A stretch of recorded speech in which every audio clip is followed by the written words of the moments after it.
Welcome to Boots on the Ground. I'm Jan Brand. And I'm Abby Hopper.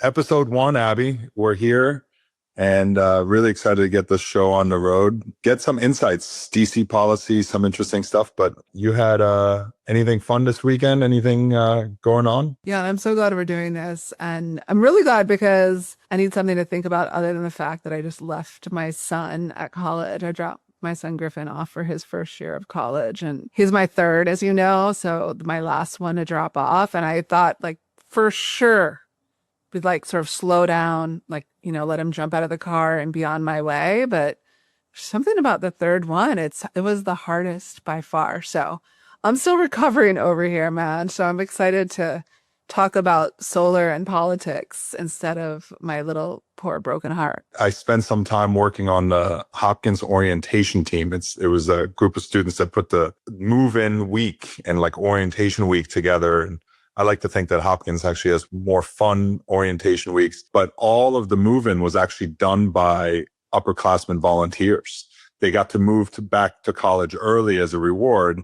But parents just pulled up. The boxes were brought directly to the room. And so tried to make it super fun and easy. But I remember it was 2 a.m. wake ups, getting all the signage and the balloons out. Some of the more fun summers that I had while I was in college just a few years ago. How about you? Did you have a good weekend? I did. You know, the kids went back to school, not quite college yet. I'm 3 years out from that, but first day of school on Friday. And that was fun. We had lightning alert for both pickups, which is they stop the car line. So you basically stay in the car line for an extra 30, 45 minutes while the South Florida lightning, we'll get into this sometime, but I have a really fun car line with my kids' school, some professional athletes that I get to while going through the loop. Not their nannies, the actual athletes themselves?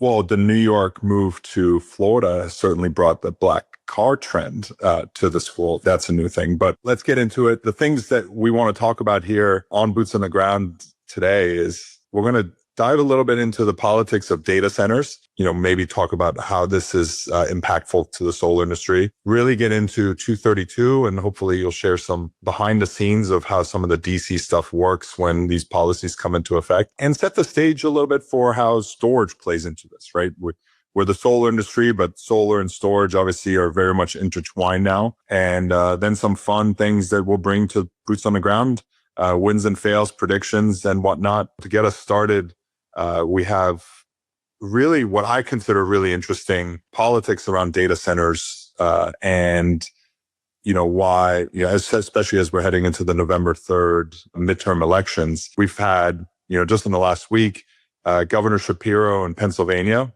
possible presidential contender, or will likely throw his hat in the ring. Something short of a moratorium. Governor Abbott in Texas, which is the opposite end of the spectrum, has come out with support of a moratorium, and in a headline today basically said that the data centers have caused this all to themselves. What do you make of everything that's going on within the data center politics and where we sit today? One of the few bipartisan issues in our country at the moment, right? Like, as you said, Shapiro from Pennsylvania, Abbott from Texas, Whitmer from Michigan, Hochul from New York.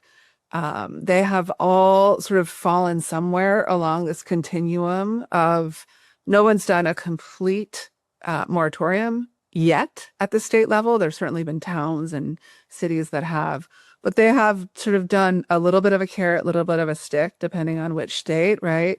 Like, we want you to come, as Governor Whitmer said, we really want you to come, but we want you to sort of operate within these kind of guidelines. And there are a lot of what the ratepayer protection guidelines were that the tech companies did. And then, as you said, you know, Governor Abbott issued a audit of all the interconnection requests in the great state of Texas. And I think Abbott in particular is so interesting because last November, he was touting Texas as, you know, the AI capital of the world. And a mere 8-9 months later, he is saying, you know, you brought this scourge upon yourself. So we might have different opinions about this. I think it's an issue that has real political power amongst voters. I think people, I don't know if we're going to have single issue voters on data centers, but I think it activates a part of the electorate that might not be so motivated otherwise. And so I think it can have a real impact on those November elections that we're talking about. This episode of Boots on the Ground is brought to you by Cleantech Industry Resources, CIR. Clean energy portfolios hit the same wall. Too many deliverables, not enough time, not enough bandwidth.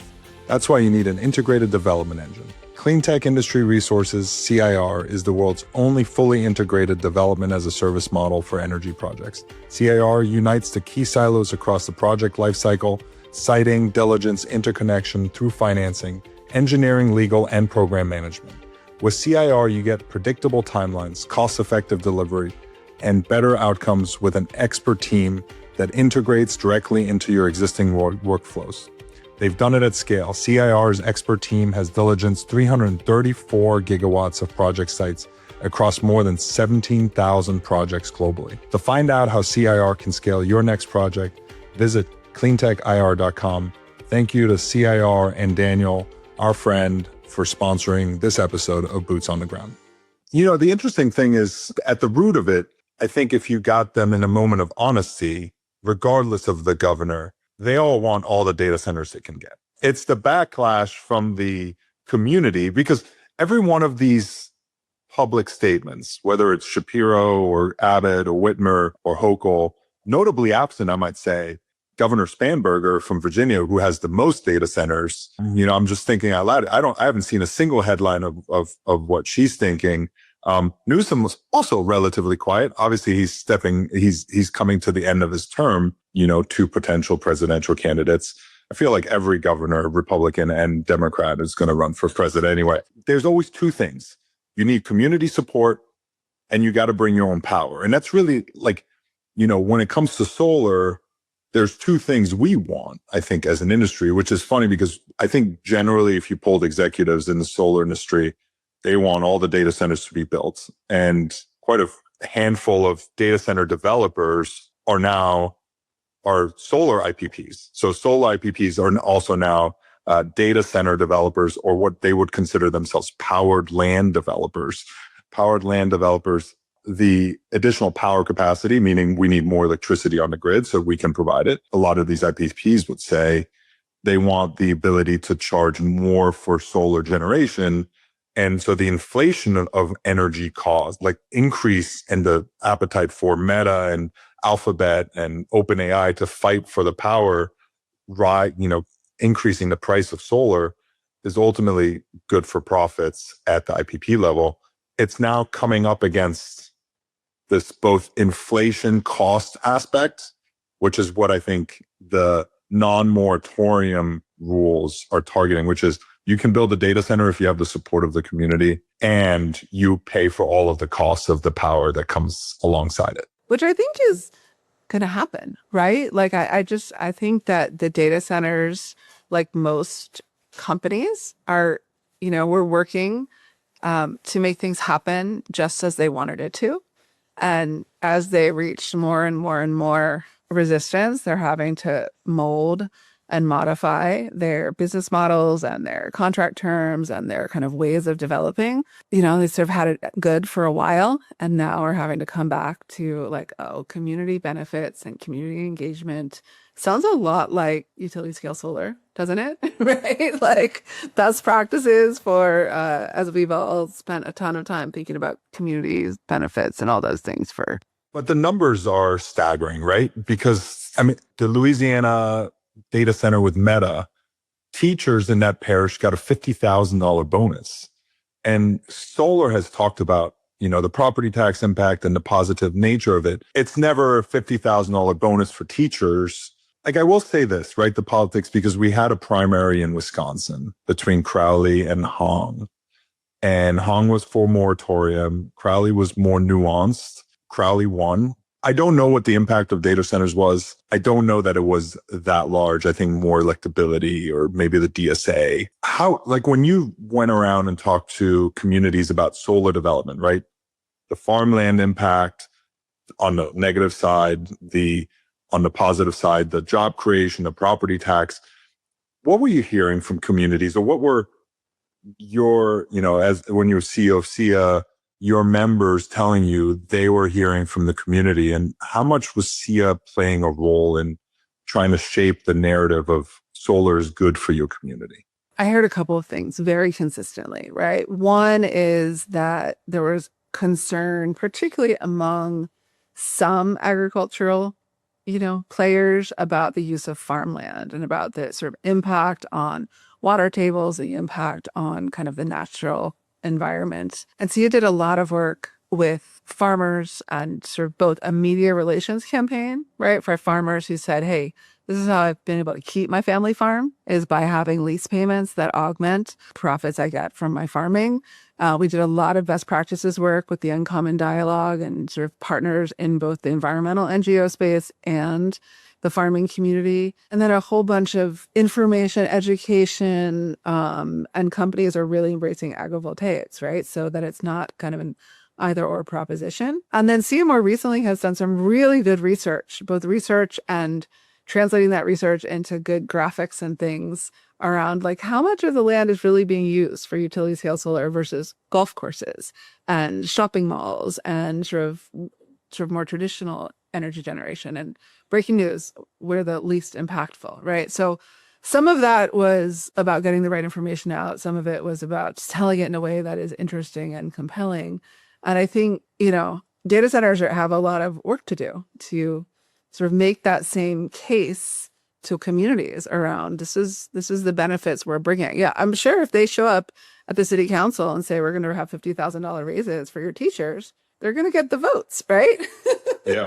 But if you think about that like 10 gigawatt project in Ohio, right, that's trying to get fast tracked right now, imagine what sort of benefits are going to have to be offered, right? Like I'm a litigator, as you know, in a prior life. And once you see a jury verdict of X number of $1 million, then, that's your expectation for the next jury verdict. So if you think about that, like, oh, well, those teachers got 50,000. Maybe we should get 60,000. I'm not saying that's wrong, but I'm saying that like data centers, they have to really get their arms around this before it's already a huge political liability and a business liability. And I think your point, like, it is a funny place for the clean energy industry to be, right? The rise of electricity demand has completely changed the dynamics, right? Like you can't ignore the fact that but for rising electricity rates, we would, all be fighting over not moving, right? There's just like, how much can we get? And then we have to take everything from you to get it, other energy sources. Rising electricity prices rising electricity demand is wildly different markets. Yeah. I mean, look, there's a couple really interesting things. The National Republican Senatorial Campaign, the NRSC, sent a letter to the data center companies, tech companies, said, your image sucks and people don't like you and you need to fix it, i.e. you need to throw money behind us, right? To shape the image, similar to what you were hearing from your members about solar development and getting into the community. The money is really interesting. You mentioned the 10 gigawatt project in Ohio. What most people don't recognize, right? The headline there is SoftBank. The headline is NVIDIA. The developer of that plant is actually a solar company. It's SB Energy, which is largely rumored, and I would say it's, quite worst kept secret known, that they're going public in order to create a public energy development company, right? Because you can't have the data centers without power, and you can't have, land development, whether it's for a data center or solar farm, is quite similar, right? And you just need more land, but you see it all over the country. Another really great solar IPP, Copia Power, just got acquired. They also had developed a data center. And the way it looks, right, the business of it is they're not actually building the shell. SB Energy is actually looking to build the building. But for the most part, solar developers are saying, here's the solar farm, here's the battery farm that goes alongside it, and then here's the space for the box that a co-locator is going to come in and build the building. But I think the key, and you said it there, is we want the rising energy demand, but our job as a solar industry, the politicians' job to get those investments and the tech companies that are building these, is they have to do all of that without rising electricity costs. And that's really complicated, right? Because that's what hurts the consumer. Yeah, it's really complicated. And it's why FERC has put out these show cause orders, right? To talk about how are you going to handle these large loads. It's why the tech companies sort of voluntarily went to the White House and said, we will, we pledge to pay for and bring our own power. And, it's why all of these non-moratoriums, these state governors are saying, you got to pay for your own, load. There was an article though today about congestion prices in PJM, like rising as a PJM customer, rising by 50%, and most of it is because of just more demand. And we all know why there's more demand. Top topic for another day, but the complication here is, if one of these data centers goes offline, that has repercussions on pricing, especially in the trading markets, right? Whether ERCOT, PJM, SPP, MISO, right? Like those are momentary costs. If the grid has to withstand it, right? So the frequency regulation has to be really solid. So the power electronics, this is actually a really positive thing. Outlook is a lot of people in the solar world are going to be able to sell their equipment that they're making for solar farms into the data center worlds. There's a lot of talk about 800 volt DC, et cetera, using the batteries as a filter of power coming into the data center and not just as a backup. So there's some really positive and interesting thing. As we wrap this topic, I want to give some data on kind of where it stands, right? Virginia has the largest number of data centers today. Texas right behind it.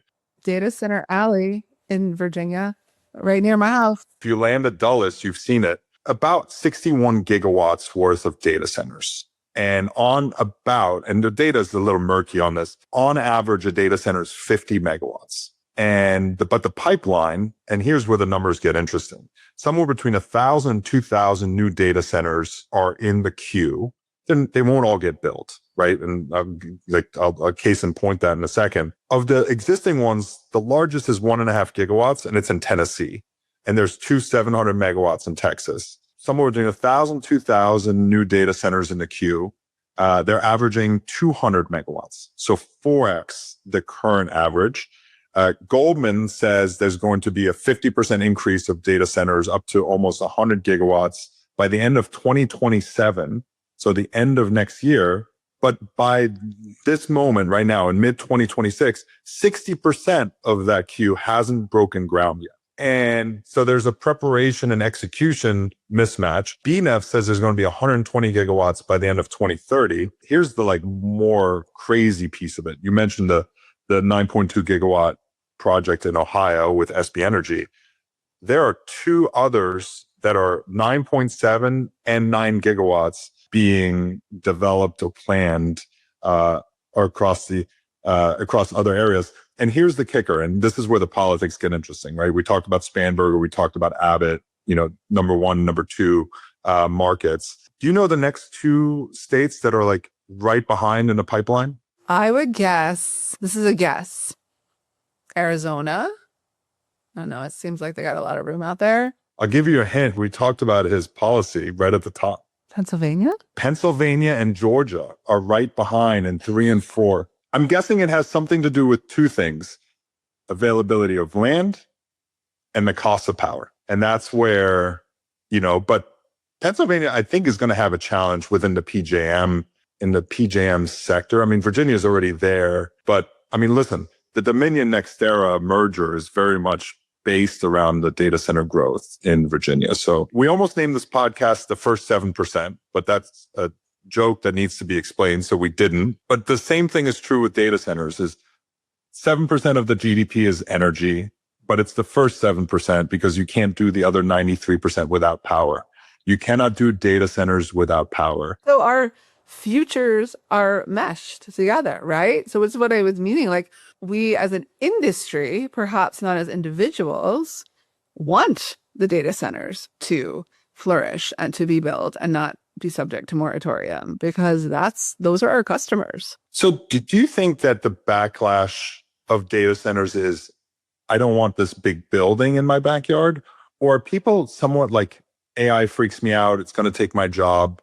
Is it a personal feeling or is it a real estate outside NIMBYism feeling? Yeah, I think it's both. I think part of it is maybe not so much about the land, but about my energy prices are going up. And this is a super simple thing to point to, right? But I think actually a huge part that I wouldn't be able to quantify, but I know from talking to both people around the country is that data centers are a symbol of a proxy of this idea that AI is taking over. And so like at all parts of the spectrum, right? From people that are highly educated and think, you know what, there's no regulation, there's no checks, this is taking away our academic work and sort of undermining all of our free will and our thinking. People who say, oh my gosh, this is going to take away my job and it's a threat to my economic security. People who think it's, these coastals that are just making ways, coastal elites who are making ways to like control all of us. And so I was talking to someone who lives in Texas, from Texas, born and raised in Texas, worked for the Texas Republicans. And I was like, hey man, like what's going on in Texas? Like, when did you guys start hating AI? And he said, I really believe it is about AI as a symbol of, the tech bros coming and trying to tell us how to use our land, how to, fuel our economy, and they don't like it. So, Yeah. Look, solar has there's a Gallup poll, which is very famous. You and I have talked about this for years between, and asked, should the government make less support, same support, more support for solar? Solar polls the highest out of all energy sources, significantly higher. Between same support and more support is like 66%. But between the two of them, 85% of Americans polled across both sides of the aisle say same or more support for solar. So do they want the ITC cut? No American is going to the voting booth saying, cut the ITC, right? That's purely a DC and financial engineering of the budget issue. But go find me a single issue voter that says, you are anti-solar and therefore I'm not going to vote for you, Mr. or Mrs. Politician. I think we're starting to prove the point that if you're anti-solar, you might get punished for it. our job finally will prove that. I'm starting to think, and I think it's super early in data center politics, there's going to be a lot of people that feel a certain way about data centers. I don't know if they're going to vote about it. I think they're more likely to vote around the fact that energy costs went up. They're going to vote around the results, but they're not going to vote about what a politician says, right? So I think some Republicans are a little bit smarter about this they just say the simple thing. It's like, I'm for a moratorium. They won't ever do it, but they say the thing that's simple to the mind and they sort of create.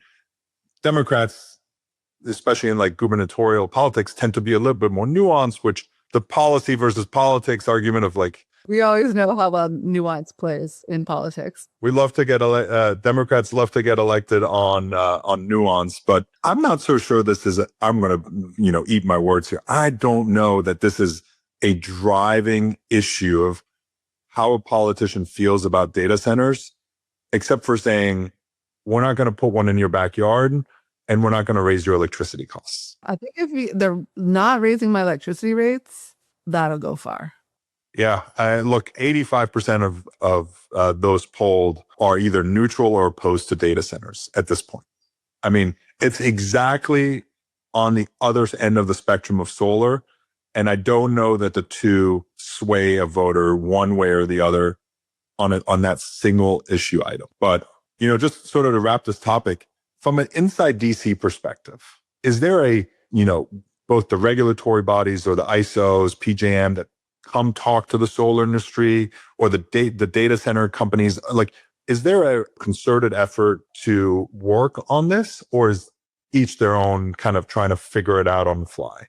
I would say there is a lot of interest both from this energy side of the house to really understand the data center side and kind of what are your needs and how can we help you and how can we help you politically, right? Which is not a position we really found ourselves in a year ago.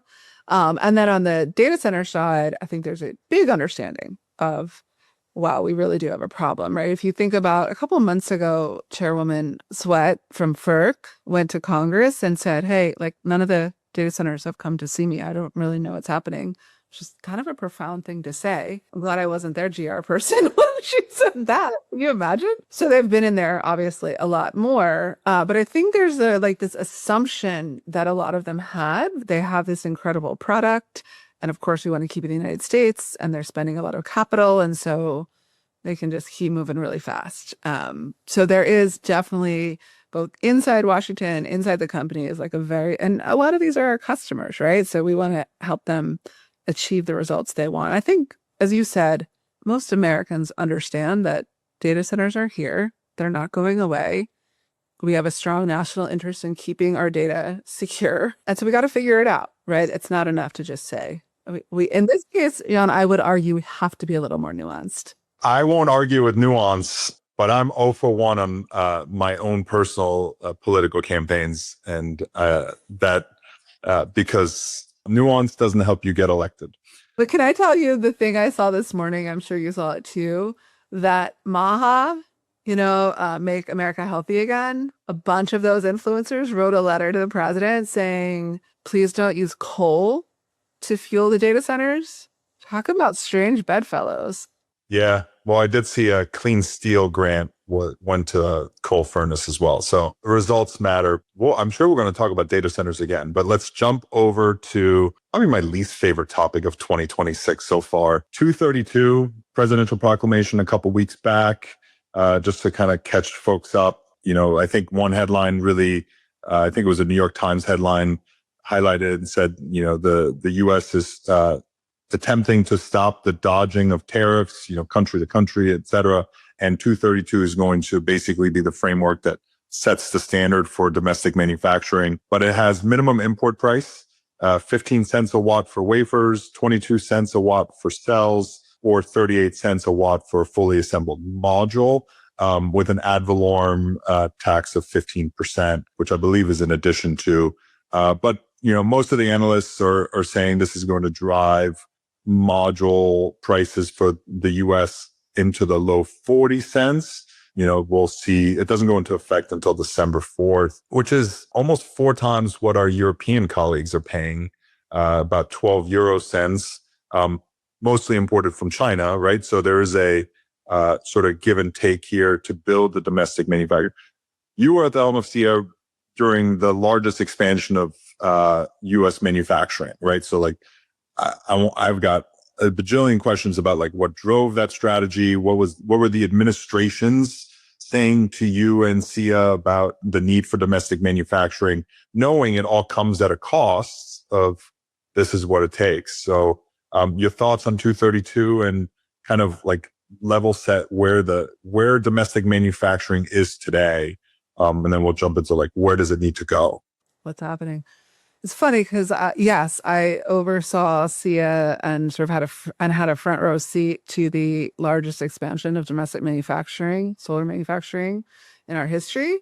I also had a front row seat to the largest utilization of trade policy as a tool of an administration, right? We have historically for many, many decades kind of tried to be sparing in our use of trade remedies, but obviously with the first Trump administration, that changed pretty dramatically, and that has continued throughout the last 10 years. And so that's the first point to make, is like utilizing trade policy and trade remedies as both a corporate strategy that some of the companies here in the United States do, and as a political strategy, which certainly this administration is doing, is noteworthy, right? It's noteworthy and different. And so, the good news, because of, I would argue, not the trade strategy, but because of the IRA and the, advanced manufacturing tax credits, 45X, we do have a domestic manufacturing base. We only have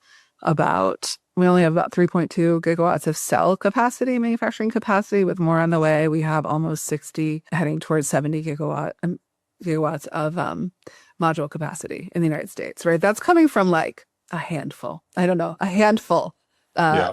A couple of years ago. So like number 14 in the world to number 2 or 3 which is pretty amazing. And as you know, Jan, given your background, like the balance of system manufacturing you have here as well is pretty impressive and has happened really quickly. And so there has been this kind of, it feels, I mean, there's different analogies, right? Cat and mouse, whack-a-mole, right? Like whichever one you want to use. But companies are pretty adept both at modifying their supply chains as trade remedies come into place, and companies are pretty good at moving their manufacturing capacity as requirements come into place. And so this is yet another effort to tamp down on that and to put this minimum price in place. Yeah, I mean, look, the challenge to me, I mean, you said it at the top, right? This is both corporate strategy and policy strategy by this administration. I won't ask you how you feel about Peter Navarro, but I remember it was washing machines and solar panels, I think was the washing machine and solar panels. I've always been torn about this, right? Because I want solar to build as much capacity as it possibly can,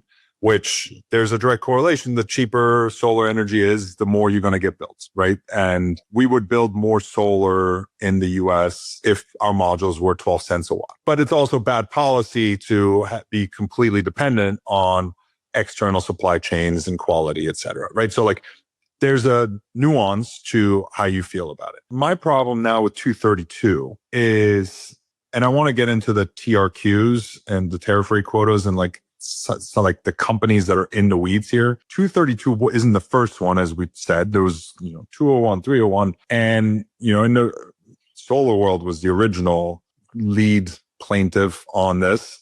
There's always politics about who the actual plaintiff is behind the scenes. But, the way I look at 232 is I don't think it's finished. And I think it's just, all right, now we have the framework. I think the moment the proclamation came out, some companies started lobbying for, we don't want 38-cent minimum import price. We want 45-cent minimum import price, 50 cents, right? Like, where does it end? And my view now is, regardless of how people game the system now, import the cells, right? Because even if you export the US silicon and bring the wafers back, then you're still subject to it because there's not enough wafer supply here. Until we're oversupplied for cells, wafers, and modules for the market demand in the US, there's a perverse incentive by these companies to push policy, to push the MIP up. And I hate rewarding that behavior because it's anti-market. It's good for that one or two companies and who are also benefiting from 45X, needless to say, right? So like, the gap between what they're selling for and what they're making minus the 45X, those are all profits, but that's not, no IPP or EPC is going to get a positive, like, hey, kudos for helping support us. It's purely driven by supply and demand. So, I mean, do you think that companies are already lobbying for a higher minimum import price? I'm sure they are, right? Like I'm sure, not just I'm sure, but I know. I guess there's a difference between being sure and knowing. That no one in government just was like, why don't we do a 232 on polysilicon, right? Like there is a organized effort by both polysilicon manufacturers in the United States, which have suffered a significant loss of market share. Like that is a true and real and knowable fact. Went from like 50% of our polysilicon in 2004 came from US to less than 2% in 2024. So that is a significant challenge and problem that we have. They said, okay, what are the remedies? We have an administration that is willing to use the trade laws in a way that perhaps they haven't been used before, or they haven't been used in these ways, and started talking to the U.S. Trade Representative and the U.S. Trade Representative's office and people in the White House. That's how these things work. And as they kind of were educating them about the supply chain and sort of the different price points and kind of how that works, obviously there's an adjudicatory process that happens. And I have, no reason to believe that didn't happen and followed the law. These things are obviously influenced by other people. That's just kind of how Washington works. And so I would imagine that, folks, when the proclamation came out, as you said, they looked at whatever the numbers were. You have them. I don't know if you have them committed to memory or just in a piece of paper in front of you, but I definitely don't have them committed to memory. Only on day one, guys. Don't get used to this. They're advocating to go higher. Like, people act in their corporate interest, right? And as you said, there's now a framework. There's now levels. Like, think about after the IRA passed, right? Like, the IRA passed and 45X had very specific definitions of what technology was eligible and what technology was not, right? Or it just wasn't mentioned. And so some companies that were not mentioned read the statute and were like, oh, wait, that's problematic. And that led to a big lobbying effort to get them included, right? So the pen doesn't ever really go down. Do you think cell and wafer manufacturing investments will come out of this, or because it hasn't come yet? I mean, I think this is another step in the effort to make that happen. I mean, I think I'd be curious what you think. I mean, I don't think there's going to be a kind of individual, like an independence, like ingot manufacturer, but sort of those that are integrating their supply chain, right? Started with module, move back to cell, move back to ingot and wafers. Like, I think those kind of vertically integrated supply chains may start to dabble a bit more. Yeah. In that. Listen, my hope is massive investments into cells and wafers, restart of the silicon plants, right? Like, in some ways, you can go back to the Obama era, the AD/CVD and the AD/CVD2 that caused the silicon trade war with China to begin with, that bankrupted what was the global supply of silicon. Like, all the silicon was made here and was getting sent over to Asia, right? Like, we had the silicon domination. I've always been downstream. I've spent upstream manufacturing on both residential racking hardware and on the utility scale hardware, but I've never been on the module side. So, on the downstream and for the benefits of consumers and, everything we just talked about for energy inflation, I hope there's a massive build out of domestic ecosystem so we can make 60 gigawatts of fully domestic modules. And then that's the competitive landscape. To accelerate that, the easy one would be for all the IPPs in the US to demand to only buy fully domestic modules, right? Forget the policy and say, we want fully domestic. But we're not Japan, right? That's not culturally how we operate. So, well, it would have to be, I mean, it would be lovely if they did that. But what if their customers did that, right? What if these data centers we're talking about, it's like back to that statement, like, companies act in their own best commercial interests. So I agree with you wholeheartedly. That was Sia's manufacturing goal, was to have 50 gigawatt fully integrated domestic supply chain, right? And the ones that will get burned by not paying attention to this is, I think, the IPPs and EPCs, they don't view it as a huge problem at low 40 cents. Some projects will die because of this. It's already coming up on every earnings call, which is, what is your backlog? How many of your customers in the backlog have already sourced modules? And the answer is always we don't view this as a problem. Everyone has their module supply. Everything, in safe harbor already has module supply. Bullshit. Let's be clear. You only ask the question you want to know the answer to when, and you're in those scenarios.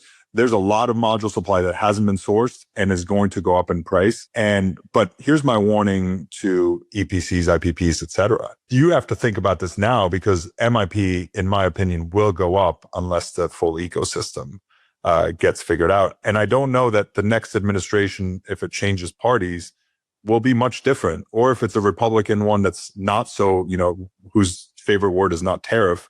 I don't know that the policy of domestic solar manufacturing changes, regardless of how the White House goes. I think was one of the more interesting dynamics between Trump 1 and Biden, right? Was that it wasn't just an immediately taking down of all the tariffs. I think the difference was, remember, the President Biden gave us a little bit more breathing room and a little bit more space to kind of do that balance between continuing to build while we built up the domestic manufacturing base. But think about it, John Ossoff is running around the country, being an incredible orator. He is so bullish on domestic manufacturing, right? Hanwha is in his state, and he was really the architect behind 45X, like he's not going to step away. Like if he's the candidate or has a big role in whatever a next D administration is. Well, I mean, listen, let's be clear about something else. None of what we're talking about will happen if there's not a 45X extension. And so the solar market will be directly correlated to what it costs to make all the things and build all the things, and the cost of capital and the return required to get it back. That's going to yield what the cost of electricity for solar is, right? And solar storage, you've got the FIAC battery requirements in O3B. There's a lot of costs going up and ITCs going away. And, pretty much any project that doesn't have safe harbor now, ITC is for all intents and purposes already gone. And so a lot of costs increasing and a lot of cost decrease components at risk or already gone. So more to come. Let's talk about batteries. Energy storage, you got to, if trade was the least fun part of running SIA, I think seeing energy storage come to life and be born, you had the foresight and leadership. Probably my favorite thing that you did is you started an energy storage division at SIA and asked me to run for it. And I was the first chair of the energy storage division. So, big kudos to you for that resounding. No, big kudos to you for saying yes and running. Yeah, running unopposed. Details, my friend. Details. Winning is winning. And, but I mean, so much going on, residential storage. We just saw Base Power raising money at a $13 billion valuation, which is like almost 5 times what Sunrun is worth. And Sunrun is deploying 500 megawatts of storage a quarter. Enphase, which obviously was more of an inverter company, now rolled out a 250 and 500 kilowatt and up commercial industrial energy box. Ford and GM and Volkswagen, all the auto companies joining Tesla to get into energy storage. Modifying their facilities, right? Like things they had built. Repurposing their auto plants into, I think Ford has 3 plants. Yeah, 3 plants. Where is it? It's going incredibly fast, but like, what's the vision of like how storage plays in the long run? And how does DC think about batteries? So I think think about it. Like when you talk to everyday people, ideally, if you're communicating well, you don't actually use the word storage, you use the word batteries, right? Because every American understands what a battery is, right? We have to charge our cell phones, our batteries run out. We are very comfortable with that notion. And so the idea that just like our phones need to have batteries, our electricity needs to have batteries is like kind of a no-brainer once you think about it. So it is, again, honestly, like we started with a wildly bipartisan issue, opposition to data centers. And here's another wildly bipartisan issue, which is the role that batteries play in our system. And I think, to their credit and the industry's credit, they have done a good job of distancing themselves from a particular technology and sort of not getting tainted as much with the clean energy stain. And so when my friend Kelly Spies-Bachman was the head of the Energy Storage Association, remember that? She would always talk about how batteries or storage was at the center of the bicycle wheel, and like all the spokes led to different technologies, right? Or it could just stand on itself. And so I would say like politically, it is in a very different position. It has not been vilified in the same way that solar, wind have been. The area where I really see it having more challenges at the moment is around fire safety. It's like and it's happening very much in the local level. Like we've seen some of the pushback on building utility scale solar, right? At the county council or at the local commission, they'll be concerned about putting a battery storage system. Oh, actually, I was driving my son up to college, and I was driving through New York State, not New York City, but New York State. And we were going through this little village, and there were signs in all of these yards that said, no energy storage in whatever the name of the town was. I don't remember. I stopped, my son and I were talking about something. I was like, wait a minute. I have to pay attention to this. Like, I have not, I've seen no offshore wind. I've seen no solar on our fields. I've never seen no battery storage, but I did on Saturday. And so that I think is where like the more of the challenge is. But politically, holy cow, at least for now, it's wildly popular. You know, I spent 4 years working in energy storage, more on the software and service side. And I always explained what I did to my kids as I help solar be able to run at night, you know, and so like that was my nuanced way of doing it. And I like what you said about storage is at the center with spokes. As a mechanical engineer, my nuance there is that you don't actually put the springs at the center. If you ever seen a bicycle, you couldn't do it. You actually put the springs on the edges, right? So like your hammock is chained up against two springs. Yeah. And so 100%, right? The grid requires the ability to buffer and shock absorb in both direction, expansion and contraction. Ultimately, you should see energy storage at every point of interconnection, every house, every substation, every power plant. And yeah, look, I find the signs and the focus on fire, it is the issue to get permitting. I understand that it is that. It's also a really dumb way to think about energy storage if you're a fire safety official or whatnot. It's kind of like the early days of Tesla where they're like, oh my God, their Tesla caught on fire and all this stuff. I was a volunteer firefighter in college. The number of cars that you put out, internal combustion cars that catch on fire, it's literally a daily occurrence for fire departments across the country. They call them barbecues. I did not know you were a volunteer firefighter in college. So was I. Oh, yeah? Yeah. We have so much in common, Abby. So much in common, Jan. So many things to discover about each other. Yeah, I've been to my fair share of barbecues, right? Like it happens. The interesting thing about storage now is because for me, fires, like there's a mechanical fire in lithium ion, i.e. you drop the thing or you pierce the thing, which likely is to cause, there's a sort of mechanical event, right? The force fed event that drives it. But the real thing that causes batteries to catch on fire is the software. Bad software is where batteries catch on fire. What are you selling us on from your old company now, or is this like real? No, I mean it is true. It has the benefit of being true.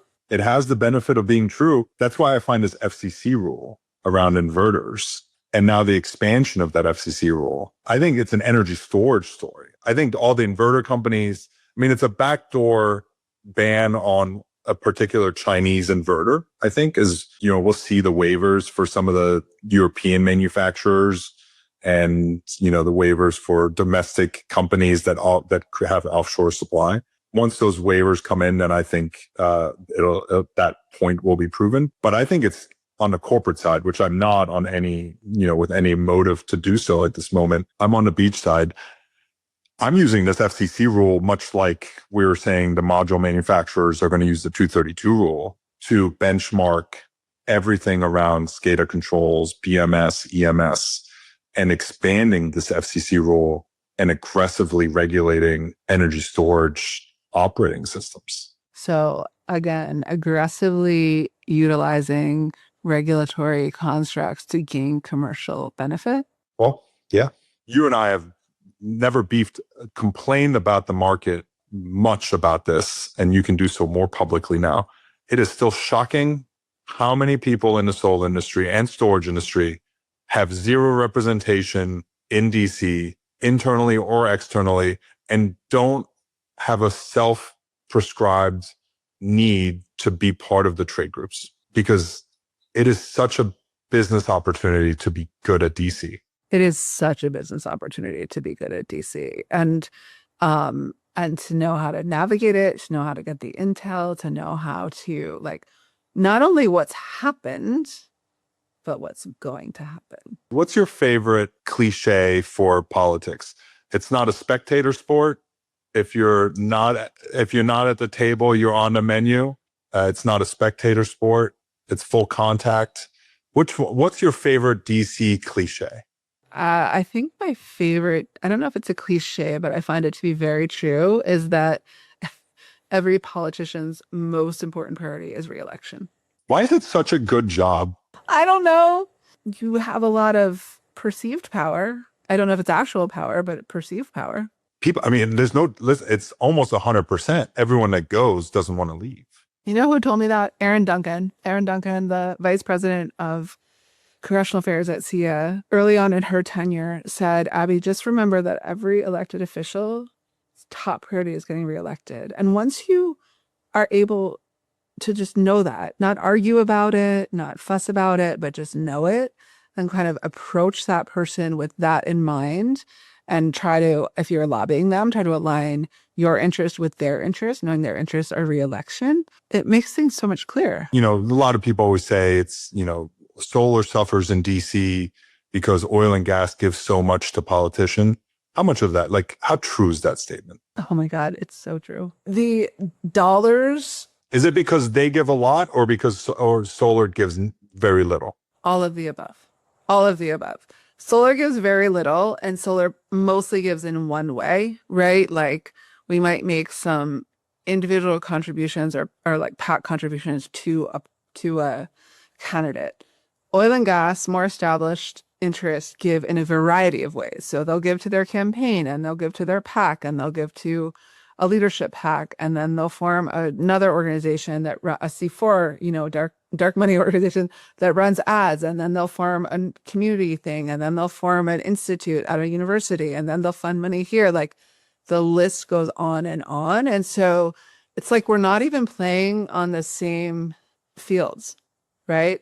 Like we're over here doing our little thing in solar and clean energy, and there is this incredibly complicated, complex, and sophisticated method of getting money from oil and gas to electeds and to campaigns. And it's not illegal. I mean, I'm not alleging anyone's doing anything wrong. All those things are allowed to be done, but they're not all transparent. They're not designed to be transparent. And so it is a little foolhardy. It's a little naive to say, that solar has our asses handed to them in DC of something other than huge financial difference. And then if you take it back to electeds want to get reelected. Yeah, they need money. Yeah, it's certainly one. And, obviously, you and me a couple months after you, but we both decided this year was the time to go spend some time on the beach. You left your role at SIA. The money thing is certainly something that was on the top of mind. And full disclosure, I'm on the board of SIA still. And Abby has been sitting on the sidelines since February.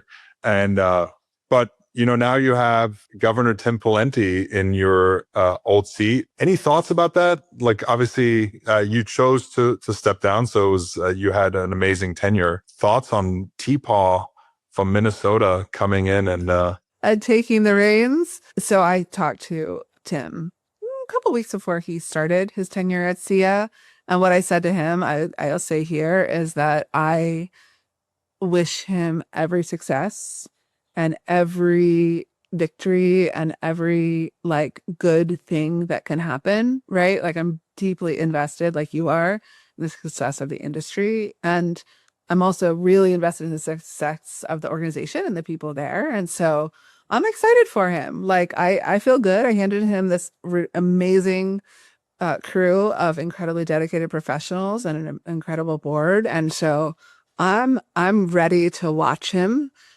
really grow the organization and increase its political footprint in Washington and around the country. So I told him I'll be your biggest cheerleader from the sidelines, but I'm not gonna get in there, and I'm no intervention. I love the pick. It could have gone so many different directions. I applaud the selection, the nominating committee for going out and figuring this out. I love the purple nature. I had Governor Pawlenty and I had a chat maybe a month ago, and we were reminiscing about the times when I started in solar. Governor Chris, as a Republican, Charlie Crist from Florida, And Governor Schwarzenegger, also a Republican from California, had a climate change summit in Miami. And just to kind of give you a sense, solar was trading for somewhere around 40 cents a kilowatt hour at that moment. And Pawlenty was, remembered those moments where they were actually Republican Governors Association and the National Governors Association were working on climate change policies being written and led and drafted by both on a bipartisan basis and a Republican basis. So I really hope his success is going to be in that middle, right? Especially in the Senate, these like middle 20 senators that ultimately that's where the Senate lives and dies on individual policies, and it differs who it is. I hope his success is in that middle purple common sense, and he's wildly successful in fundraising and convincing the solar industry that everyone's paycheck and financial success is driven by political success, policy success that is driven by the fact that politicians need to get reelected and they need money to do so. Love it or hate it, that's the reality. We're going to get into wins and fails, and we'll tease this for next week because we're going to run out of time for this one. ITC extension, 45X extension, that'll be one of our top 3 topics that we'll talk about and what it's going to take, whether we should go after it. Whether we should, that's the predicate. Whether it matters if we care or not, that's a fun little tidbit about it. But then you have some of the work that comes into getting that done and aligning the big tent that is the solar industry behind it. Why don't you kick it off? Wins and fails. I mean, you can go back last week, or the fact that this is episode 1, you can go back as far as you want, but wins and fails. That is incredible. I remember when my first board meeting at SIA, when I was my first board meeting as CEO, it was one whole week after I started. So I really didn't know which end was up. And I was sitting next to Nat Kramer, who was my board chair. Remember Nat? And we were having a conversation about something. And at some point I put my, name tag up to speak. And Nat leaned over. He's like, "You are the CEO. You speak whenever you want." I was like, okay. So, all right, it's our podcast. I'll say whatever I want. I'm going to take a recent win and an old loss. How about that? I would say one of the things I'm looking at, and we talked about all of this growth and all of this electricity demand and all of these projects, EPCs are winning. We could talk more about that at some point, but they are winning. I would say the loss remains, I think what so many of us feel a little sick to our stomachs about is sort of the intensely methodical and slow way that the Biden administration rolled out the IRA, that really it feels like we were horses bursting, to run, and we just couldn't. And that was such a big fail. Yeah, that's certainly one. And we didn't actually share each other's wins and fails, but my win is very similar to yours. On Friday, formerly known as Signal Energy, now Cobalt Energy, filed for IPO. And so I figured, the question is why? It's private equity backed, so they want an exit, and they have pretty interesting backers. It's a really nice company. They have both the solar EPC angle. They have some transmission related businesses similar to the other solar EPCs that are getting into the other services. But just to kind of give you the sense, I wanted to give some, where EPCs are currently trading at. Solve Energy, George Hirschman's company, unbelievable. How it's, spun out from Swinnerton investment from American Securities. It's trading at 40 times earnings, trailing 12 months. On a current basis, that's an amazing multiple. Their backlog last quarter was up some 37%. Energy storage backlog at $2.5 billion. So really transforming that company, doing excellent work, super profitable, and acquiring, nice electrical businesses that are supplementary. Quanta Services, which owns a bunch of EPCs, Cupertino, they own their Blattner, Quanta, right? All these companies that are under that umbrella, trading at somewhere in the mid 50 times multiples. Both of the companies are actually off their highs, and for different reasons, right?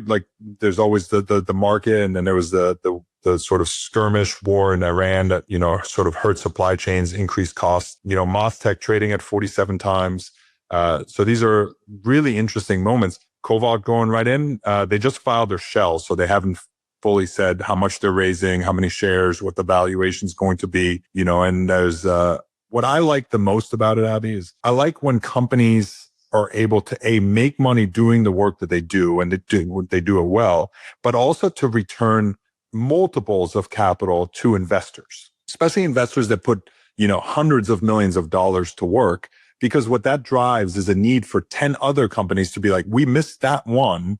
We need to do the same. And that's what drives profits and exits, and the ability to buy yourself a Ferrari by doing something in the solar industry, proverbially, or whatever you want to do, or is what makes other people copy and do it again, right? So if we want more investments, that really drives it. My fail is the current cost of capital.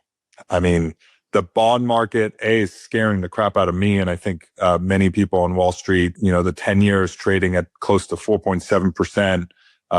Treasury is appears to be buying back some long dated bonds to try to quell the cost of capital. Doesn't look like it's making much moves on that today.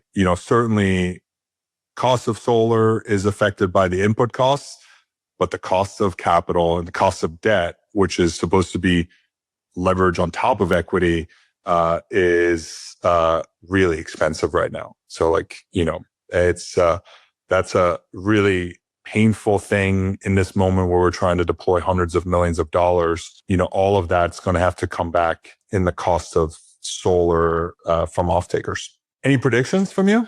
And my prediction isn't really about solar. It's about sort of the political world in which we live, because that's literally my favorite thing on the planet. I don't think we're done talking about the democratic socialists, right? I think that this sort of tension we're feeling between sort of traditional Democrats and the democratic socialists, it's going to play out in this election cycle. It's going to play out in Congress next year. It's going to play out in state governments. And so I think it's going to be a really interesting conversation around what's the vision? What's the plan? Who's in charge? I think a lot of Democrats since the last presidential have been looking at each other asking, wait, who's in charge around here? And if I don't know who's in charge, I'm not going to give it any money. So, right. But there's a lot of different levels. And so that to me is one of the most, just from a pure politics and almost the study of politics, right? And I don't know how politically aware your kids are. Mine are wildly politically aware, right? They have a lot of one of them works for Mayor Mondami. So, one of them works for him. So they're, I'm curious about sort of the generational aspects. Anyway, that's what I forget what your question was. Predictions, reaction, things I'm watching. And my prediction is that we're going to keep talking about it. Yeah, I mean, I think it's probably spot on. Do they have a position on, does DSA as a central hub have a position on energy? Good Lord, you'd think I'd know, but I don't. I will find out. I think the DSA thing is interesting purely from a political science perspective, because there's what you have to say to get elected and there's what you have to do when you govern. And I think about, because when I walk my dog, I walk past, it's not a pothole, they paved the road in my neighborhood, and then they, a week later, they always do when they pave a road, is they cut a piece of the road out because they always need to mess up the new pavement. I don't follow New York politics that closely, but I see him on social media all the time. This morning, he's out with his plan to actually fix the Brooklyn-Queens Expressway, something that administrations have been trying to do for 30 plus years. And he's got this other thing where people send TikToks and Instagrams of potholes in the morning, and then it's fixed by the afternoon. So he's got a whole team working on pothole politics. And that's my point, is it doesn't matter what you say to get elected. It's how you act when you're actually elected and you have the ability to change. What do you choose to focus your time on afterwards? Yeah, look, maybe the DSA is a Freedom Caucus moment for the Democratic Party. Congress is meant to be really slow and compromising towards the middle. And that's how the founders wanted it. I kind of like it, right? As a somewhat centrist on many issues. My prediction is one I kind of teased at the top, so I don't know if this is much surprising. I don't think we've heard the last of the FCC rule. I think a lot of people are thinking about how to leverage it, whether it's transformers, whether it's energy storage.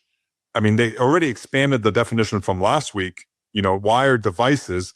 My only like knock on it is I'm not so sure that they're being specific enough, and they're leaving a lot of rules, a lot of room for interpretation. And they're the sort of administrative level that should be defining this pretty accurately. I also don't know what the stick is. Like, is each utility going to implement this their own way? What about things that already exist? Right. So there's like, is one utility going to say, all right, you have to change out every inverter? So there are some impacts to how this gets implemented. If the FCC rule is anything more than just, is it guidance? Is it a rule? And who has to follow it? I don't know. But I don't think it's the last of it, when it comes to it. Abby, we've hit the end of episode 1. If you want to get in touch with us, podcasts at solarwakeup.com, or, Abby's super easy to get a hold of. She uses LinkedIn from time to time. So I've been told. And obviously many of you are subscribers to Solar Wake Up, so you know how to get in touch with me. We should do this again next week. Yeah, it's a date, my friend. All right. See you next week, Abby. Bye-bye.